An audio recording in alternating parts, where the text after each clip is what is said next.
Com a chegada da nova cepa do novo coronavírus ao Maranhão, a Secretaria de Estado da Saúde aguarda o resultado de amostras em análise de sequenciamento pelo Instituto Evandro Chagas.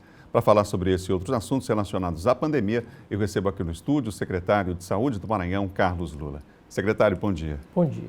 Secretário, quantos casos estão sendo investigados aqui no Maranhão nesse momento em relação a essa segunda cepa?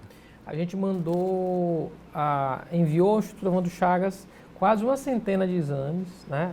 Foi solicitação deles, uma vez que da primeira leva de exames que a gente havia enviado, a gente verificou duas variantes aqui, não só a variante P1, que está oriunda do Amazonas, mas uma possível mutação da variante, de uma variante encontrada na África do Sul. Então, eles pediram mais amostras para tentar identificar, entender essa segunda variante, que não é uma variante tão comum. E em relação a P1, a gente já tem muitos alertas e esse é o pedido de cuidado para a população. A variante P1, ela consegue ser mais transmissível, ela aparenta ser mais letal, empiricamente a gente já pode constatar isso, e mais do que isso, ela fura a barreira do que seria a imunidade de rebanho. Aquela imunidade de rebanho que a gente pensou, que a gente teria, porque todo mundo seria acometido da Covid, a variante P1 ela já consegue ultrapassar essa barreira. Então a gente tem muitos casos de reinfecção, porque esse talvez seja o principal problema e a principal razão da gente ter essa explosão de casos no Brasil como um todo. Na verdade, é a mutação do vírus. Por isso, a gente não pode deixar o vírus circulando do jeito que circulou livremente no último ano. Dá uma discussão no meio científico também quanto à validade dessas vacinas para combater, por exemplo, essa segunda cepa também, não é? Não há um consenso em relação a isso. A gente não tem consenso a esse respeito, mas graças a Deus os primeiros resultados apontam que a vacina sim consegue ter resultado em relação a essas variantes. Óbvio que muitos estudos estão sendo feitos, mas a principal vacina, que é a Coronavac, que a gente está aplicando em quase todo mundo, ela tem tido resultados positivos em relação à P1 também.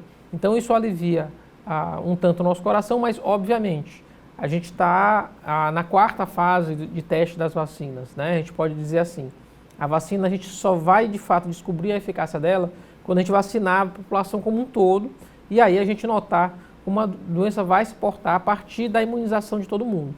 A gente espera que não haja nenhuma mutação que seja resistente à vacina, porque isso nos resultaria em muito mais tempo nessa condição que a gente tem hoje, né? De fecha, abre, isola, não consegue desenvolver normalmente nossas atividades, tem receio, fica em casa.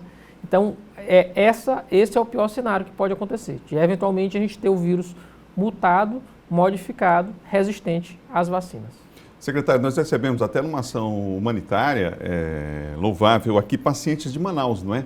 Mas há alguma relação entre essa chegada da cepa da P1 aqui ao Maranhão com o recebimento de pacientes que vieram de outro estado, vieram do Amazonas? Não, na verdade não tem. Infelizmente, a gente tem isso praticamente em todo o Brasil já, a P1, mesmo estados que não receberam.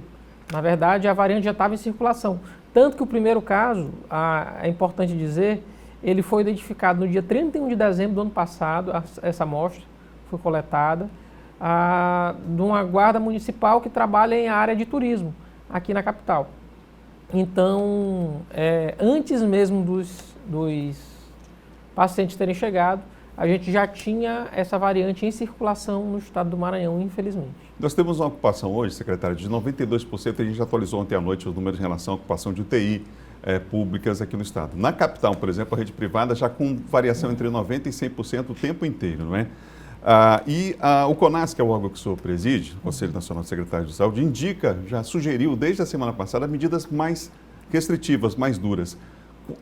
Qual é o número que a gente vai chegar aqui no Maranhão para realmente, de fato, a gente sabe da dificuldade econômica do momento, que uma medida como o lockdown é extrema, né?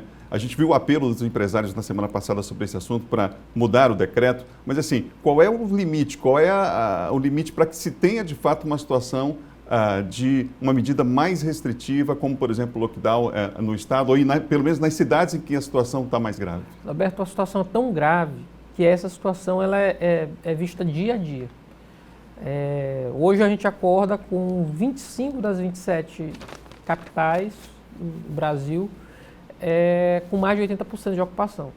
Isso significa a situação crítica no país quase inteiro.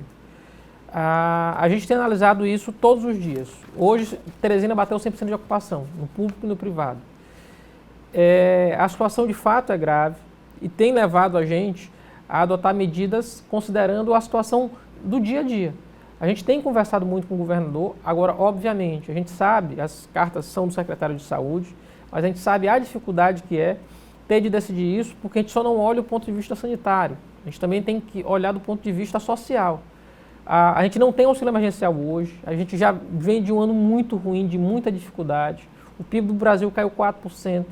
Isso não quer dizer só que empresários perderam. Os empresários, os grandes empresários, muitas vezes eles têm condição até de se manter, mesmo que tenha algum tipo de perda econômica. A preocupação não é com ele.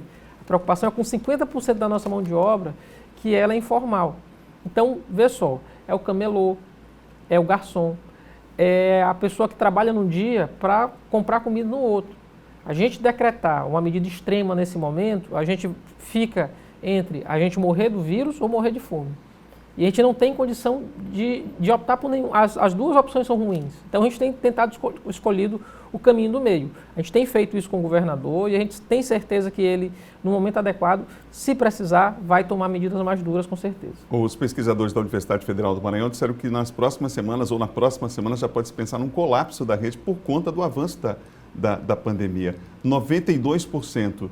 95% não tem um teto, não há um comitê científico que o governo, inclusive, né, consulta em relação a isso. Não há um limite de número em relação a essa possibilidade de um...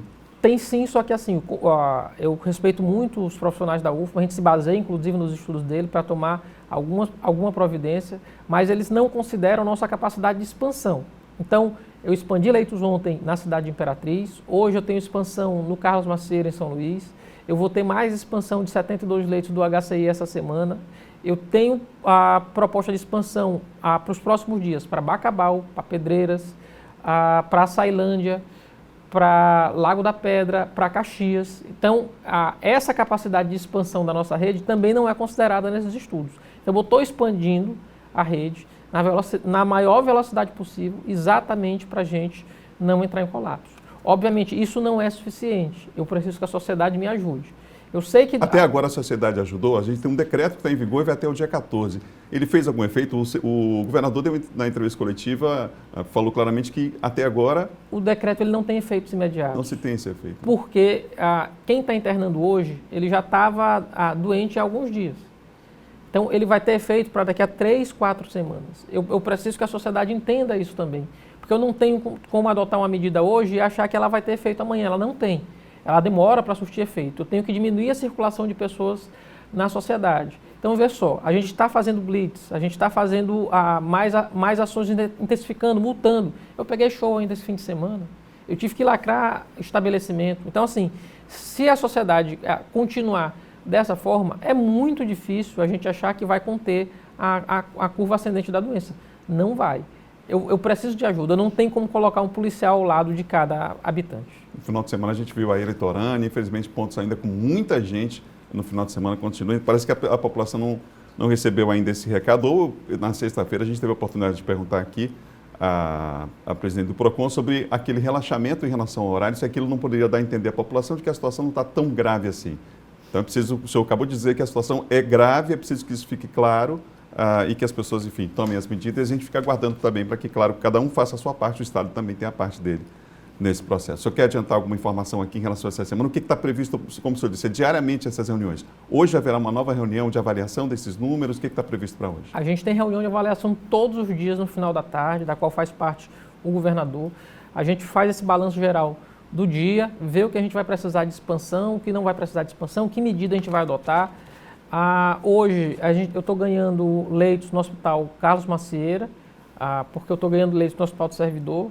Então, eu vou ganhar leitos de UTI no Hospital Carlos Macieira. Qual é a quantidade? Eu devo ganhar 10 leitos de UTI hoje no Hospital Carlos Macieira.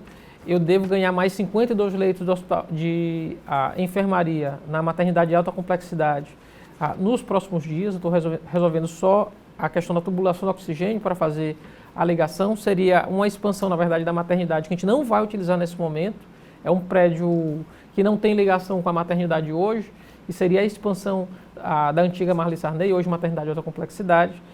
E a gente vai usar nesse momento também para a Covid-19. Fazer uma outra entrada, fazer algo que não tenha nenhum tipo de contato com o hospital para manter as grávidas em cuidado, em precaução, mas a gente tem essa previsão de expansão dos leitos da nossa rede, ainda muito intensamente. Aí a gente ganha ainda a Sailândia, ganhou a Imperatriz, deve ganhar extensão de pelo menos 6 leitos de UTI em Balsas, que ontem bateu 100%, vai ganhar leitos de extensão em Caxias, em Bacabal também, em parceria com a Prefeitura Municipal. Então a gente está fazendo o que é possível, a gente pede ajuda da sociedade, que a nossa parte a gente está fazendo para além de nossas forças, eu diria. Está todo mundo trabalhando 24 horas por dia, 7 dias por semana, para fazer essa expansão e para impedir o colapso do sistema de saúde. Obrigado, secretário Carlos Luna, pela entrevista aqui na TV Difusora. Obrigado mais uma vez. Eu que agradeço.